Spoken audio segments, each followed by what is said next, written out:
믿습니다. 이런 말이 있어요. 1년을 계획한다면 씨를 뿌리고 10년을 계획한다면 나무를 심고 100년을 계획한다면 뭘 해요? 뭘 할까요? 100년을 계획한다면, 바라본다면 사람을 교육시키라. 그죠? 사람을 교육시키라. 1년을 바라본다면, 1년 후만 생각한다면 씨를 뿌려야 되고 10년 후를 생각하면 나무를 심어가지고, 그죠? 과수를 얻을 것이죠. 근데 100년, 먼 미래를 준비한다면 이 사람을 교육시켜야 된다. 이런 말이 있습니다. 이 사람을 교육하는 일이 당장 눈에 보이는 열매는 없을지라도 복된 미래를 보장하는 가장 확실한 투자라는 뜻이겠죠. 사실 이 말을 우리 대한민국 국민보다 잘 이해하는 사람도 이 세상에 없을 거예요. 일제강점기와 6.25 전쟁, 그리고 남북 분단으로 인해서 우리나라는 그야말로 폐허가 되었습니다. 이 보릿고개가 있던 시절에 우리나라는 전 세계에서 가장 가난한 1950년대, 60년대 가장 가난한 나라 중에 하나가 우리나라였어요. 그랬던 우리나라가 이제는 국민소득 3만 불이 넘는 선진국 반열에 들어서게 되었습니다. 불과 6, 70년 만에 이룬 기적이라고 할 수가 있습니다. 그런데 어떻게 이런 기적이 가능했는가? 어떻게 이런 반전이 가능했는가?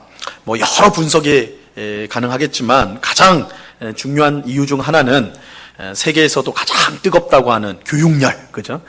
교육열 때문이라 말할 수가 있습니다. 그렇게 가난하던 때, 그죠? 쌀은 고사하고 보리조차, 잡곡조차 먹을 수 없을 그때에도요, 집 팔고, 땅 팔아가지고 자녀 교육을 시켰다고요, 그죠? 자녀 교육을 다 시켰습니다.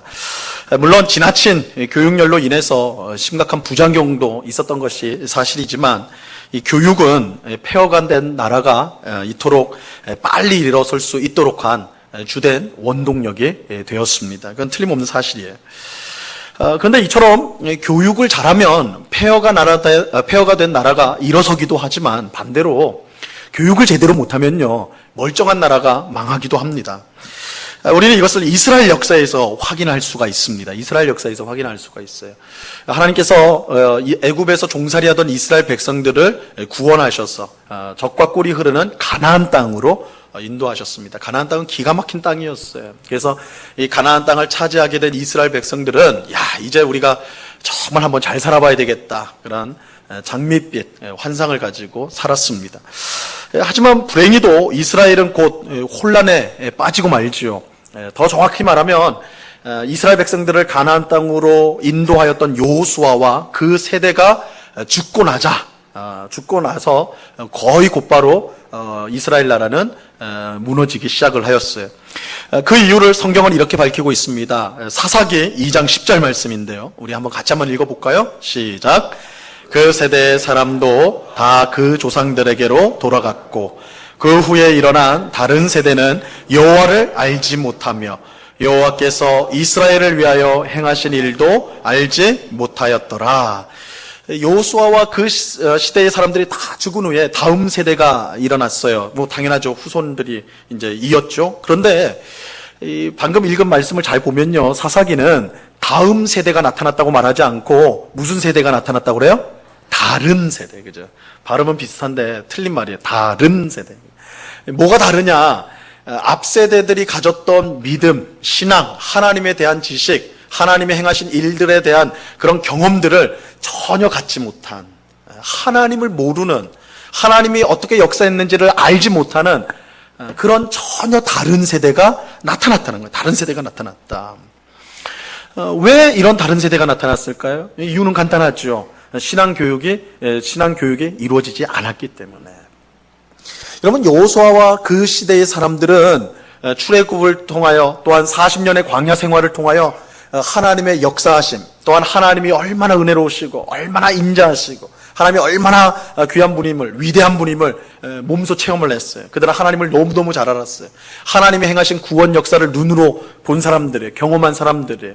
그래서 그들은 하나님을 잘 섬겼단 말이에요. 가나안 땅에 들어올 때 감격이 있었어요. 기쁨이 있었어요. 그런데 그들 선에서 끝나버렸어요. 그들 자녀들에겐 가르치지 않았어요. 그들 자녀들에게 자기의 하나님을 알리지 않았어요. 자, 하나님께서 어떻게 행하셨는지, 우리 민족을 어떻게 구원하셨는지 가르치지 않았어요. 그러니까 어떤 세대가 일어나요? 다른 세대가 일어나요. 다음 세대가 아니라 신앙적으로 정말 다른 그런 다른 세대가 일어나게 되었습니다. 그 결과 이렇게 이제 다른 세대가 나타나니까 이스라엘 역사는 바닥으로 곤두박 쳤습니다. 무너져 버린 거예요. 어떻게 보면 가나안 땅을 차지하고 가장 이제 부강할 수 있는 기회였는데 하나님을 모르는 다른 세대가 일어남으로써 나라가 망해버리는, 사사기를 보면 나라가 얼마나 혼란에 빠지는지를 잘 볼 수 있거든요. 혼란에 빠지는 그런 일들이 일어난 거예요. 이처럼 교육은 나라를 세우기도 하고 무너뜨리기도 합니다. 이것은 교회도 마찬가지예요. 교회가 다음 세대를 신앙으로 잘 교육하지 않으면 우리와 다른 세대가 나타나게 돼요. 그리고 하나님을 모르는 다른 세대가 나타나게 되면 이스라엘이 무너졌던 것처럼 교회 또한 그와 마찬가지일 것입니다. 이런 점에서 하나님은 신앙교육을 매우 중요하게 여기셨어요. 그래서 여러분, 우리 성경을 보면 하나님이 이 신앙을 당사자들인 우리만이 아니라 자녀들, 후손들에게 계속 전수할 수 있도록 그렇게 하나님이 얼마나 애쓰는지 우리가 이제 성경을 통해서 볼 수가 있습니다. 우리는 이것을 오늘 본문에 나오는 유월절 식사를 통해서도 확인을 할 수가 있습니다. 오늘 우리가 함께 읽은 본문은요, 흔히 예수님과 제자들이 함께한 최후의 만찬이라 이렇게 부릅니다. 하지만 더 정확하게 말하면 최후의 만찬이라기보다는 유월절 식사였어요. 유월절 식사. 우리가 지난 주일에 살펴본 것처럼 예수님은 두 제자를 예루살렘 성으로 보내서 예수님과 제자들이 함께할 유월절 식사할 곳을 준비하도록 그렇게 하십니다. 오늘 본문은 예수님과 12제자들이 이제 그 준비된 장소에 도착해가지고 실제로 유월절 식사를 하는 이야기를 전해주고 있어요. 여러분, 이 유월절 식사는요, 매우 특별한 식사였어요. 단지 우리가 설이나 추석에 흩어졌던 가족들이 다 함께 모여가지고 맛있는 음식, 전도하고 고기도 하고 잡채도 하고 해가지고 맛있게 먹는, 그렇게 가족들이 식사하는 그런 종류의 식사 자리가 아니었습니다. 이 유월절 식사에서 가장 중요한 것은 먹는 게 아니라 기억하는 거예요. 기억하는 것이 중요합니다. 뭘 기억하는가? 하나님께서 애굽에서 종살이하던 이스라엘 백성들을 구원하신 그 사건. 출애굽 사건이죠. 출애굽 사건을 기억하는 거예요. 그래서 유월절 식사에서 먹는 음식은요, 아무 음식이나 그냥 맛있는 거 다 먹는 게 아니라 이 유월절과 관련된 음식을 먹었습니다. 이제 주로 먹었던 음식이 뭐냐면 어린 양을 먹었고, 그 다음에 무교병을 먹었고, 쓴 나물을 먹었습니다. 이 세 가지가 이제 주된 음식이었어요. 주 요리입니다. 근데 이게 다 의미가 있어요. 이 어린 양은 먼저 아시죠? 하나님께서 10번째 재앙을 애굽에서 내렸을 때 어린 양을 죽여서 문에 바른 그 집을 넘어가셨잖아요. 재앙을 피했잖아요. 그걸 기념하는 거예요. 어린 양을 먹으면서 그 이야기를 기억하는 거죠. 무교병은요, 이스라엘이 이제 애굽에서 이제 탈출할 때, 구원받을 때에 애굽 왕이 빨리 나가라고 그랬거든요. 급히 나가라고 그랬거든요. 그래서 급히 나왔어요. 막 급하게 나오는. 그러니까 빵을 발효할 시간이 없었어요. 이 무교병이라는 것은 발효되지 않은 빵이에요. 그러니까 그냥 급하게 그냥 나온 거예요. 그죠? 반죽만 하고 그냥 나와버린 거예요. 그래서 그 무교병을 먹으면서, 이스라엘 백성이 이렇게 급하게 하나님께서 우리를 구원하셨구나. 이걸 생각하는 거죠. 쓴 나물은 뭘까요? 쓴 나물. 쓴 나물 먹습니까? 단나물도 많은데, 좋은 나물, 맛있는 나물도 많은데, 왜 쓴 나물을 먹을까요? 이거는 애굽의 종살이가 그만큼 썼다는 거예요. 고통스러웠다. 그래서 이걸 먹으면서, 우리 조상들이 얼마나 고통을 당했는가. 그 가운데 하나님이 우리를 구원하셨는가. 그러니까 이 음식을 먹으면서 그 생각을 하는 것이죠. 자, 유월절 식사는요, 이렇게 이제 진행이 됐습니다. 유대인들이 유월절 식사를 딱 이렇게 모이면 어떻게 이제 진행이 되냐면, 자, 이제 식사가 시작이 돼요. 식사가 시작이 되면 포도주를 한 잔씩 마십니다. 이제 포도주를 마십니다. 이 유월절 식사에서 포도주는 굉장히 중요한 의미가 있어요. 4번을 마시게 돼 있는데 순서마다 이렇게 이제 먼저 마심으로써 시작이 돼요. 포도주를 마시고, 그 다음에 이제 그 집의 막내 아들이 질문을 합니다. 이게 참 재밌는 거예요. 그러니까 유월절 식사라는 게 마치 어떤 연극 같은 거예요. 가정에서 하는 연극처럼 그렇게 되는 건데, 막내 아들이 아버지 질문합니다. 질문 있습니다. 이거 뭐냐? 그러면 오늘 이 밤은 다른 날 밤과 어떤 점에서 다릅니까? 이 유월절 밤에 오늘 밤은 다른 날 밤과 무엇이 다릅니까? 이렇게 질문을 해요. 이 막내가 맡은 배역이에요. 딱 물어요. 그러면 가장이, 아버지겠죠? 가장이 딱 그 말을 듣고는 이제 유월절을 설명해 주는 거예요. 유월절. 그래서 하나님께서 10가지 재앙을 내렸는데 그 10번째 재앙이 어린 양을 피를 문에 바르는 것이고 죽음의 천사가 넘어가서 우리 조상이 구원을 받았다. 그 이야기를 해주고, 그리고 급하게 밖으로 구출을 받았다. 그래서 무교병을 먹었다. 이렇게 하고 애굽의 그 종살이가 너무너무 고통스럽지만 하나님이 우리를 인자하게, 우리 조상을 인자하게 대해주셔서 구원해 주셨다. 이러한 유월절 이야기를 가장이 들려주게 돼 있는 거예요. 이렇게 들려줘요. 자, 이 이야기를 다 들은 다음에는 이제 가족들이 같이 시편 찬송을 부릅니다. 116편부터는 그 할랄 찬송이라 할렐루야 찬송이라고 해서 그 찬송을 부른다고요. 찬송을 딱 순서에 따라서 불러. 가장이 떡을 뗍니다. 이건 성찬하고 똑같은 거예요. 그죠? 떡을 떼가서 가족들에게 딱 나누어줘요. 그런 다음에 이제 주식인 음식을 먹게 되는데 어린 양과 쓴나물과 명을 그때 이제 주식으로 먹게 되는 거예요. 식사로 먹게 되는 거예요. 그 다음에 이걸 다 먹은 다음에 또 포도주를 마십니다. 포도주를 마시고 또 찬양을 불러요. 시편 찬송을 또 부른 다음에, 마저 부른 다음에 이제 마지막 포도주를 또 마셔요. 포도주 자주 마시죠? 4번을 마시게 되는데 마지막 포도주를 마심으로써 이제 유월절 식사가 마무리가 되는 거예요. 이게 이제 유대인들이 지켰던 유월절 식사 순서예요. 이처럼 유월절 식사는요, 단순히 먹는 거에 초점이 아니라 음식뿐만 아니라 그 모든 순서에 의미가 있어요. 기억하라는 거예요. 뭘 기억해요? 출애굽 구원 사건을 기억하라는 거예요. 그래서 이스라엘 백성들은 유월절 식사를 할 때마다 우리 조상들을 구원하신 하나님의 그 구원 역사를 기억하게 되는 거예요. 그것은 어른들뿐만 아니라 어린아이도 마찬가지. 제가 말씀드렸죠. 막내가 질문을 한다고 그랬잖아요. 그죠? 어린아이조차도 매년 이 유월절 행사를 통해 하나님이 베푸신 구원을 이제 기억하고 배우게 되는 거예요. 이렇게 신앙의 전수가 되는 것이죠. 근데 오늘 본문에서 예수님이 제자들과 유월절 식사를 하신 것은요, 단지 과거에 있었던 출애굽 사건을 기억하기 위함이 아니었어요. 사실 그런 모임이긴 하지만 예수님은 이 모임을 바꿔요. 이 식사는, 예수님과 제자들이 한 이 식사는 원래 유월절 식사로 모이긴 했지만 과거에 있었던 유월절을 기념하는 시간이 아니라 이제 앞으로 있게 될 새로운 유월절을 기념하는 식사로 하게 되는 거예요.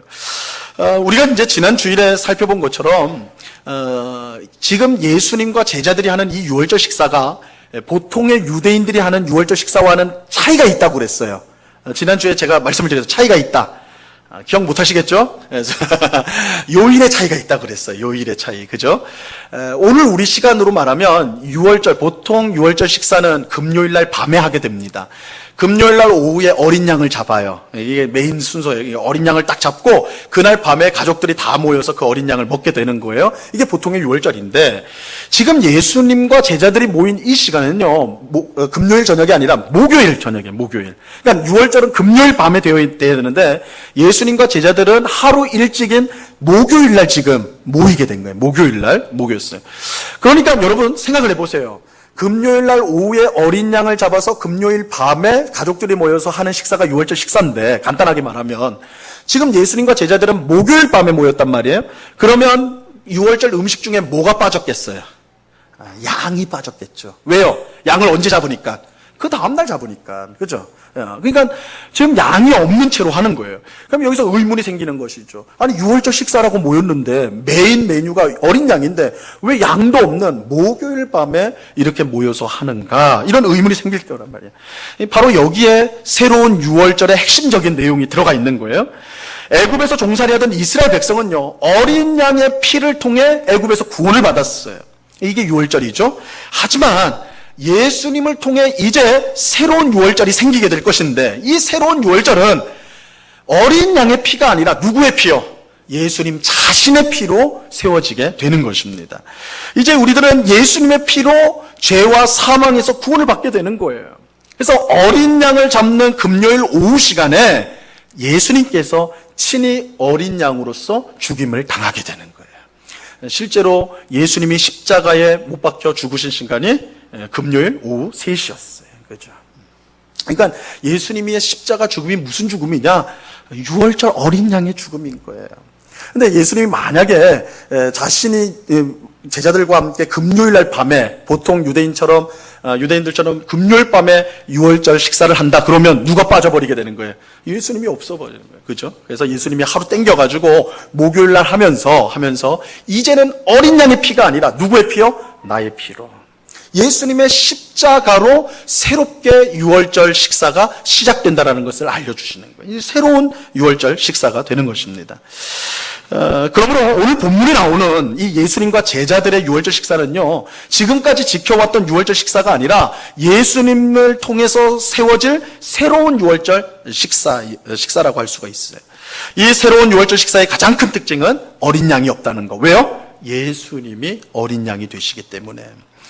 그러므로 새로운 유월절 식사는 단지 떡과 포도주만 가지고 하게 되는 것입니다. 예수님을 믿는 우리들은 더 이상 유대인들처럼 유월절 식사를 하지 않아요. 그죠? 하지만 그렇다고 해서 유월절 식사가 아예 없어졌느냐? 그런 건 아니에요. 우리는 어린 양을 잡는 유월절 식사는 더 이상 하지 않지만 대신 뭘 하죠? 그것 대신 뭘 해요? 성찬을 하게 되죠. 성찬. 우리는 떡과 포도주를 먹고 마심으로 유월절 어린 양으로 우리 죄를 위해 십자가에서 죽으신 예수님을 기념하게 되는 것입니다. 이 성찬이 곧 새로운 유월절 식사가 되는 거예요. 성찬. 그러므로 오늘 본문은 예수님께서 새로운 유월절 식사인 성찬을 우리에게 알려주는 내용이라 이렇게 말할 수가 있습니다. 그런데 이 새로운 유월절 식사 성찬도요, 이전 유월절 식사와 굉장히 유사점이 많습니다. 여러 유사점이 많은데, 무엇보다도 이 새로운 유월절 식사도 가족이 함께하는 식사예요. 가족이 함께하는 식사. 이렇게 말씀드리면, 무슨 예수님과 제자들은 피 한 방울 안 나눈 사람들인데 무슨 가족입니까? 그들이 무슨 가족입니까? 이렇게 반론을 제기하는 분이 계실지 모르겠어요. 그런데 그렇지 않아요. 예수님은 마가복음 3장 35절에서 이렇게 말씀합니다. 같이 한번 읽어볼까요? 시작. 누구든지 하나님의 뜻대로 행하는 자가 내 형제요, 자매요, 어머니이니라. 그죠? 예수님은 유월절 식사만 새롭게 하신 것이 아니라 우리의 가족 관계도 새롭게 하셨어. 여러분, 우리는 가족이라고 하면 혈통적으로만 생각해요. 그죠? 피가 같아야 돼. 그죠? 피가 섞여야 된단 말이에요. 그런데 예수님은 아니다. 이제 하나님 나라의 가족은 혈통으로 되는 것이 아니라 뭘로 되는 거예요? 하나님의 뜻대로 행하는 자. 하나님을 아버지로 모시고 그 뜻대로 행하는 성도, 예수님을 믿는 성도면 누구든지 가족이라는 거예요. 그래서 예수님의 이 제자들과 함께한 이 식사는요, 한 가족으로서의 식사예요. 한 가족으로서의 식사. 또한 이전 유월절 식사 때 뭐라고 했습니까? 막내가 질문을 하면 가장이 유월절 식사에 대해서 설명한다고 그랬잖아요. 오늘 말씀도 마찬가지. 예수님이 가장이 돼가지고 유월절 식사, 새로운 유월절 식사가 어떤 것인지를 설명해 주고 있어요. 오늘 보면 22절로 24절 보세요. 이게 새로운 유월절 식사, 성찬에 대한 설명이에요.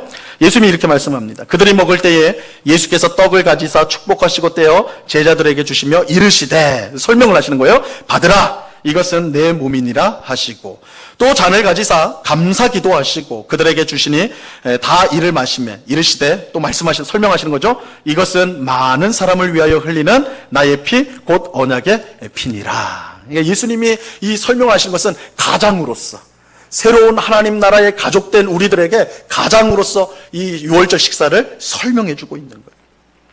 이전 유월절 식사는 출애굽 사건을 기념하는 거였어요. 하지만 새로운 유월절 식사는 곧 있을 예수님의 십자가 죽음을 기념하는 것이에요. 그래서 예수님은 새로운 유월절 식사의 의미가 바로 자신의 죽음을 기념하는 것이라고 설명해 주고 있어요. 새로운 유월절 식사, 즉 성찬 때 먹는 떡은요, 십자가에서 찢기실 예수님의 몸을 상징하는 거예요. 성찬 때 우리가 마시는 포도주는 예수님이 십자가에서 흘리신 그 보혈, 피를 상징하는 거예요. 그죠? 옛 이스라엘 백성은 어린 양을 죽여서 그 피를 문에 바를 때에 죽음과 종살이에서 구원을 받았어요. 하지만 이제 우리들은 예수님의 십자가 죽음을 통해서 죽음과 죄의 종살이에서 구원을 받게 되는 것입니다. 이 성찬을 통해 우리가 깨닫게 되는 거예요. 예수님은 자신의 죽음을 상징하는 떡과 포도주를 먹고 마시는 새로운 유월절 식사, 이 성찬을 통해 이것을 계속해서 기념하고 기억하도록 하신 것입니다. 그러므로요, 여러분, 우리 성찬은 우리 보통 성찬이 우리 이제 다다음 주에 성찬을 하거든요. 사실은 오늘 말씀에 맞추면 오늘 성찬하면 참 좋을 텐데 다다음 주에 성찬이 계획이 돼 있어가지고 오늘 성찬을 하지 않습니다. 다다음 주에 우리가 성찬을 할 텐데 우리 성찬을 하면 보통 여러분들 어떤 마음으로 성찬에 임하십니까? 아, 예수님 십자가에서 얼마나 얼마나 아프셨을까? 얼마나 고통스러우셨을까? 이 예수님의 아픔을 우리가 생각하잖아요. 또 우리 자신의 죄, 내 죄 때문에 예수님 죽으셨는데. 그래서 이 성찬을 하면요, 굉장히 분위기가 엄숙해요. 그죠? 엄숙하고 눈물 흘리시는 성도님들도 계시고, 막 이 분위기가 막 엄숙하단 말이에요. 물론 이게 틀린 건 아니에요. 사실 우리는 성찬 때 예수 그리스도의 십자가를 기억해야 되는 거니까 당연히 엄숙한 마음도 있어야 됩니다. 그런데요, 성찬은 다시 말씀드리지만 무엇보다도 가족 식사예요. 그죠? 하나님 나라의 새롭게 된 가족들이 모여서 식사를 한단 말이에요.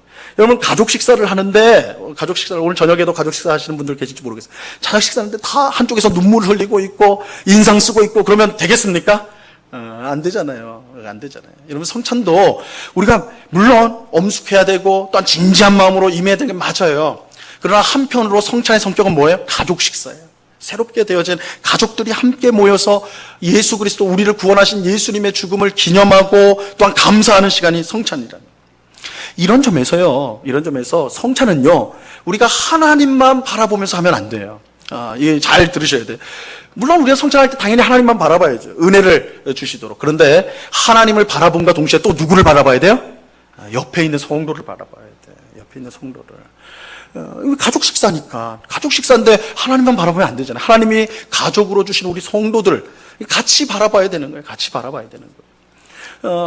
같이 바라본다는 뜻이 뭐겠어요? 내가 평소에 신앙생활하면서 저 성도는 미워했는데, 저 집사 내가 마음에 안 들었는데, 저 권사님 내가 마음에 안 들었는데, 저 장로님 마음에 안 들었는데, 이렇게 마음의 불평과 불만과 미움과 시기와 질투가 있었던 마음들을 어떻게 해야 돼요? 성찬을 할 때 하나님께 회개해야 되는 거예요. 하나님이 나한테 가족으로 주셨는데, 사랑하는 사람으로 주셨는데 그렇지 못했다는 것을 회개해야 되는 거예요. 그러니까 성찬이라는 것은 우리가 하나님을 바라볼 뿐만 아니라 어떻게 해요? 옆에 있는 성도들을 함께 바라봐야 되는 거예요. 내가 더 사랑하지 못했고 더 섬기지 못했다는 것을 회개하고, 또 내가 더욱더 힘써서 사랑하겠습니다, 더욱더 힘써서 섬기겠습니다, 다짐하는 시간이 성찬이란 말이에요. 성찬. 그렇죠? 여러분들 부모님들이 가정을 볼 때요, 자녀들이 싸우면 그만큼 가슴 아픈 일이 없어요. 그렇죠? 내 아들, 딸이 막 지들이 서로 낫다고 막 싸우면 그것보다 가슴 아픈 일이 없잖아요. 하나님도 마찬가지거든요.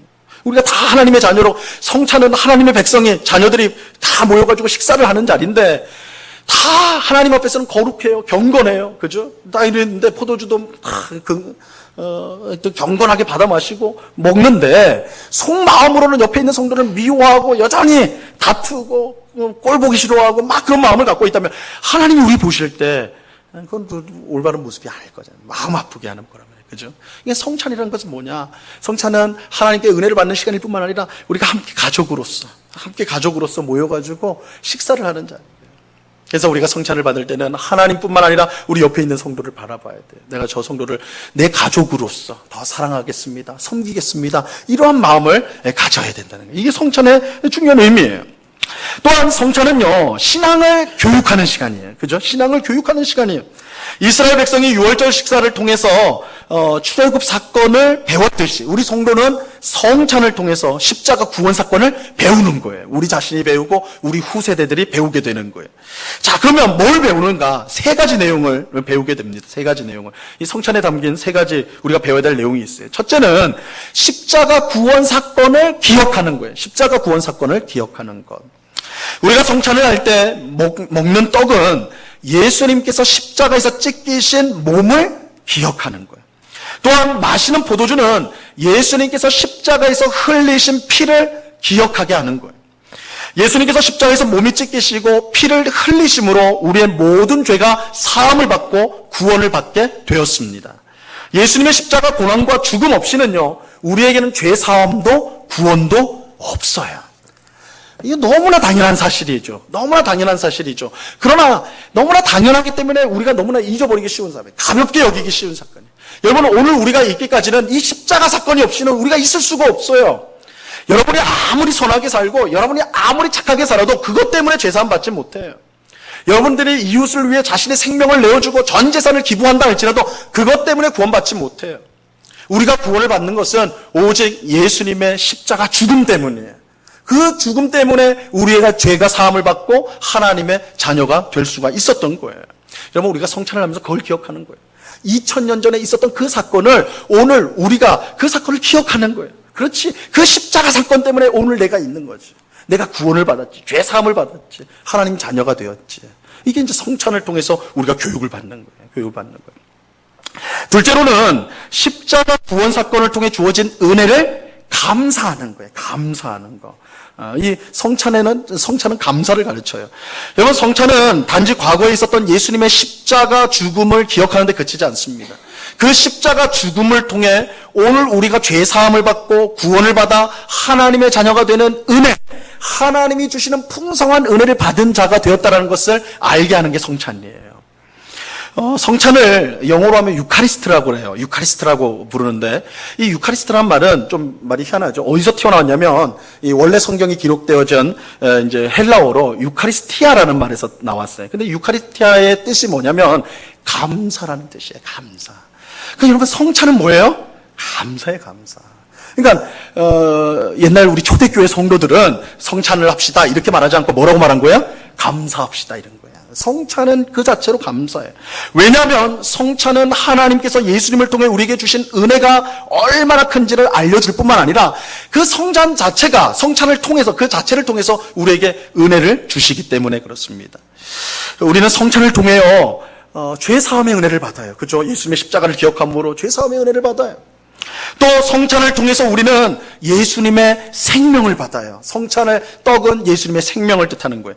요한복음 6장 35절 말씀해 보면요, 이렇게 말씀합니다. 우리 한번 같이 한번 읽어볼까요? 시작.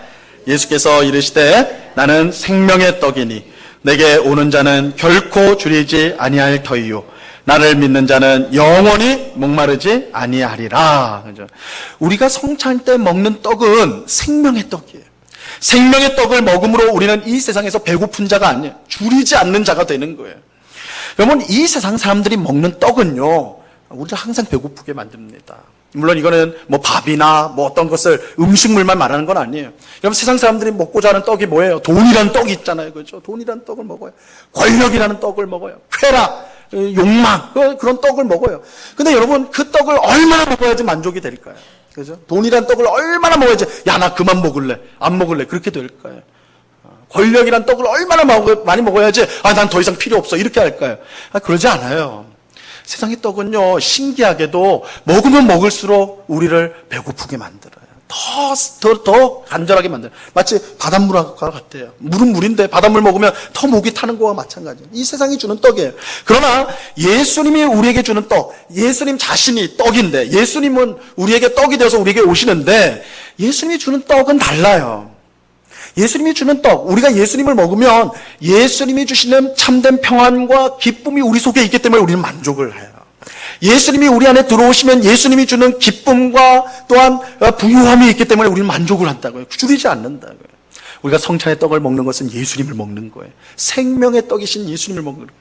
그러니까 이 세상에 어떤 것도 우리를 배부르게 할 수가 없고 우리를 만족시킬 수가 없는데, 예수님이 우리 안에 들어오시면 우리는 참된 만족을 누리는 거예요. 참된 기쁨을 누리고 참된 평안을 누리고 참된 풍성함을 누리게 되는 거예요. 예수를 먹을 때, 이 성찬은 우리가 그런 생명의 떡이신 예수를 먹는 거예요. 또한 우리는 성찬을 통해 하나님과 끊을 수 없는 관계를 갖게 돼요. 예수님은 포도주를 주시면서 뭐라고 설명하냐면, 이것은 많은 사람을 위하여 흘리는 나의 피, 곧 언약의 피다, 이렇게 말씀하셨어요. 우리는 성찬 때 포도주를 마실 때마다 뭘 기억하게 되냐면, 하나님과 우리는 언약으로 묶여 있다는 것을 우리가 기억하게 되는 거예요. 여러분, 언약이 뭐예요? 언약은 나는 너희의 하나님이 되고 너희는 내 백성이 될 것이다. 나는 너희의 아버지가 되고 너희는 내 자녀가 될 것이다. 나는 너희의 남편이 되고 너희는 내 아내가 될 것이다. 이게 언약이에요. 여러분 성경에 이런 표현들 많이 나오잖아요. 그죠? 내가 왕이다. 나는 왕이고 너희는 백성이다. 나는 남편이고 너희는 아내다. 나는 아버지고 너희는 자녀다. 이게 다 언약의 표현이에요. 언약의 표현. 근데 이 언약의 표현, 왕, 남편, 이렇게 이 표현을 쓰는 이유가 뭐겠어요? 떨어질 수 없는 관계라는 거예요. 딱 묶여있는 관계라는 거예요. 묶여있는. 아버지와 자녀.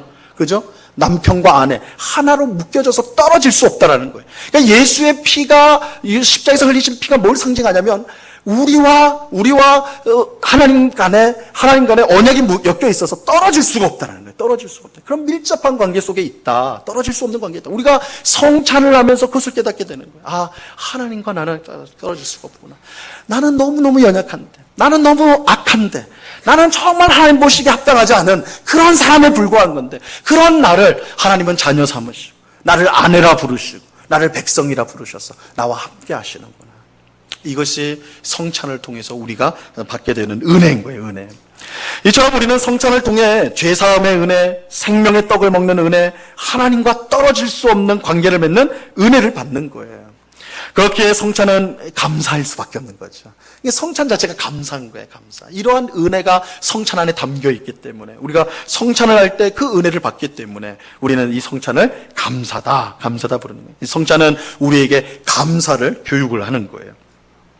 셋째로, 미래에 있을 천국잔치를 소망하게 하는 것입니다. 어떤 사람은요, 이 성찬을 뭐라고 부르냐면, 이거 참 독특한 표현인데, 뭐라고 하냐면, 거룩한 실망이다. 이렇게 표현을 했어요. 거룩한 실망이다. 여러분, 성찬을 거룩한 실망이다 표현한 거 들어보셨어요? 이 거룩한 실망이다. 이렇게 표현을 했어요. 이게 무슨 뜻이냐면, 여러분, 우리가 성찬을 할 때 은혜를 받아요. 죄사함의 은혜를 받아요. 그죠? 그리고, 생명의 떡을 먹어요. 이제 예수님 안에서 내가 배부르고 만족한 삶을 사는 그런 은혜를 입어요. 하나님과 떨어질 수 없는 그런 관계를 맺는 은혜를 받아요. 너무너무 기뻐요. 성찬 때 그런 은혜를 받아요. 받고, 근데 성찬이 끝나고 예배가 마치고 다시 집으로 가요. 집으로 가면 어떻습니까? 똑같은 상황은 이전하고. 그죠? 여전히 아픈 몸은 아파요. 경제적으로 어려움은 여전히 무거워요. 그죠? 가족 관계는 여전히 냉랭해요. 이 현실은 바뀌지 않았다. 그러니까 어떻게 돼요? 그 은혜를 받고 와가지고는 그 현실 속에서 실망하는 거예요. 그죠? 그게 거룩한 실망이라는 거예요. 성찬을 받을 때 너무너무 기뻐요. 너무 행복해요. 그러나 돌아가면 그 현실이 그렇단 말이에요. 그런데 이 말은 성찬이란 것이 우리의 고단한 삶 가운데 잠시 쉼을 주는 진통제다. 그런 뜻이 아니에요.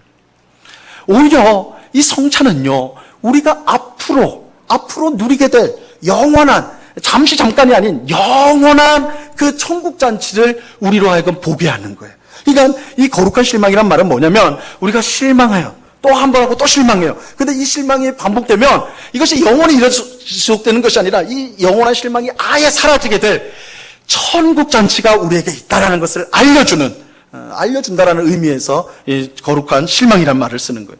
자, 오늘 본문 25절에 예수님의 말씀에 우리가 귀를 기울여야 되는데, 25절 말씀 보세요. 우리 같이 한번 읽어볼까요? 25절, 시작. 진실로 너희에게 이르노니 내가 포도나무에서 난 것을 하나님 나라에서 새 것으로 마시는 날까지 다시 마시지 아니하리라 하시니라. 자, 이 예수님의 말씀은 나는 포도주를 이제 안 마시겠다. 거기에 초점이 있는 게 아니에요. 여기서의 초점은 뭐냐면, 하나님 나라에서 새 것으로 마시는 날. 그게 무슨 날이에요? 천국잔치가 열리는 날. 천국잔치가 열리는 날. 우리가 이 땅에서 성찬은요, 그 자체가 완전한 게 아니에요. 완성된 게 아니란 말이에요. 여러분 영화 좋아하시는 분도 있을 텐데, 영화가 개봉하기 전에 꼭 뭐가 먼저 나와요? 예고편이 나와요. 예고편. 15초, 30초짜리, 1, 2분짜리 나온단 말이에요. 그 예고편을 보고, 야, 내가 영화 다 봤다. 이러면 그 예고편이 잘못된 거예요. 그죠? 예고편은 어떤 생각을 불러일으켜야 돼요. 내 이 영화 꽉 봐야 되겠다. 그죠? 이 영화 꼭 봐야 되겠다. 너무 재밌겠다. 이거잖아요. 성찬이란 게 그런 거예요. 성찬. 우리가 성찬을 대할 때, 우리는 이 성찬이, 이게 다구나가 아니에요. 이건 뭘 가리키는 거예요? 천국잔치를 가리키는 거예요. 오늘 우린 여기서 떡과 포도주 그것을 먹고 마시면서 하나님의 은혜를 받는데, 이게 다가 아니다. 이거는 정말 예고편이에요. 조금인 거예요. 우리는 천국에서 열릴 그 천국잔치를 성찬을 통해서 기대하게 되는 거예요. 소망하게 되는 거예요. 그러니까 여러분, 성찬을 우리가 대할 때 그 마음을 가졌어야 돼요. 내가 이 땅에서 여전히 고단하고 고통스럽고 힘든 마음으로, 모습으로 이렇게 나와서 성찬을 받습니다. 근데 주님, 이 성찬이 이 잠시에서 끝나는 것이 아니라 이제 곧 영원한 천국에서 이제 천국의 잔치를 내가 누리게 된다는 사실을 오늘 성찬을 통해서 내가 더욱더 확실히 알게 됩니다. 믿게 됩니다. 이 고백이 나와야 되는. 그러니까 여러분, 성찬은 우리에게 미래에 대한 소망을 주는 거예요. 소망을 주는 거예요. 천국 잔치에 대한 예고편으로서 주어지는 것이 이 성찬이라는 거죠. 성찬이라는 거예요. 이처럼 우리는 성찬을 통해 과거에 있었던 예수님의 십자가 구원 사건을 기억하게 되고, 그리고 성찬을 통해 주시는 은혜들을 감사하게 되고, 그죠? 미래에 있게 될 천국 잔치를 소망하게 되는 것입니다. 이게 이제 성찬이 우리를 교육하는 내용이에요. 우리는 성찬을 계속 행함으로써 이러한 믿음의 내용을 마음 깊이 새기고, 또 다음 세대에도 이 믿음의 내용을 전수하게 되는 것입니다. 우리가 이제 다다음 주에 진짜 성찬을 하게 될 것입니다. 하게 될 때 이러한 내용을 잘 가질 수 있길 바라요. 여러분, 성찬은 과거와 현재와 미래가 한 점으로 모이는 것이 성찬입니다. 2000년 전에 있었던 예수님의 십자가 사건을 우리가 기억하는 거예요. 그렇죠? 이 과거에. 그리고 그 십자가 사건을 말미암아 오늘 우리에게 주어지는 은혜, 죄사함의 은혜, 생명의 떡을 먹는 은혜, 하나님과 딱 붙어있는 은혜, 언약의 은혜, 그 은혜를 지금 받고 있는, 현재 받고 있다는 것을 성찬을 통해서 깨닫게 돼요. 그리고 장래에 있을 천국잔치를 우리가 누리게 될 것이다. 이 미래에 있을 일들을 오늘 우리 성찬을 통해 선취하게, 먼저 경험하게 되는 거예요.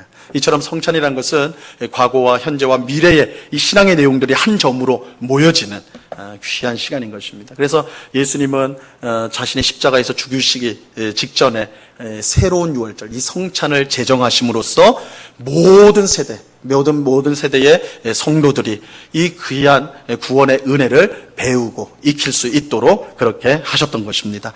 자, 이러한 성찬에 담긴 의미를 우리가 잘 기억해서요, 우리 다다음 주에 있을 성찬을 정말 믿음으로 잘 참여하는 귀한 은혜를 받는 오늘 우리 모두가 될 수 있게 되기를 바랍니다. 그런 은혜가 오늘 우리 자신들만이 아니라, 계속 말씀드립니다. 이 성찬은 가족 식사로서 믿음의 전수가 되어야 된다는 것이 중요한 초점이라고 그랬죠. 우리 자신뿐만 아니라 우리 자녀들, 우리 손주들, 이렇게 대대로 믿음이 전수될 수 있기를 소망하는 그런 은혜를 사모하면서, 기도하면서 우리 성찬에 참여해야 될 것입니다. 이러한 성찬의 은혜가 오늘 우리 모두와 또한 우리 온곡교회, 또한 우리 모든 자손들에게도 함께 임하기를 우리 주님의 이름으로 간절히 축원합니다. 기도하겠습니다. 하나님 아버지, 감사합니다. 오늘 예수님께서 새롭게 세우신 유월절 식사를 오늘 함께 그 의미를 살펴보았습니다. 이 혈통적으로 가족인 아니지만 하나님 아버지를 한 아버지로 모신 하나님의 뜻을 행하는 성도들이 이제 한 가족으로 모여서 하는 식사, 정말 예수 그리스도의 십자가 죽음을 기억하고 그것을 통해 주어지는 은혜에 감사하며 장래에 우리가 참여해야 될 천국잔치를 기대하는 것, 이것이 성찬이라고 오늘 말씀을 통해 확인하였습니다. 이 내용을 우리 마음속에 잘 새겨서 우리가 성찬에 참여할 때마다 이 성찬에 담긴 풍성한 은혜를 모두 받아 누리는 주의 백성들 다 될 수 있도록 도와 주시옵소서. 우리뿐만 아니라 우리 후손들에게도 이 믿음이 잘 전수가 될 수 있도록 주장하여 주시옵소서. 감사하며 예수 그리스도 이름으로 기도드리옵나이다. 아멘.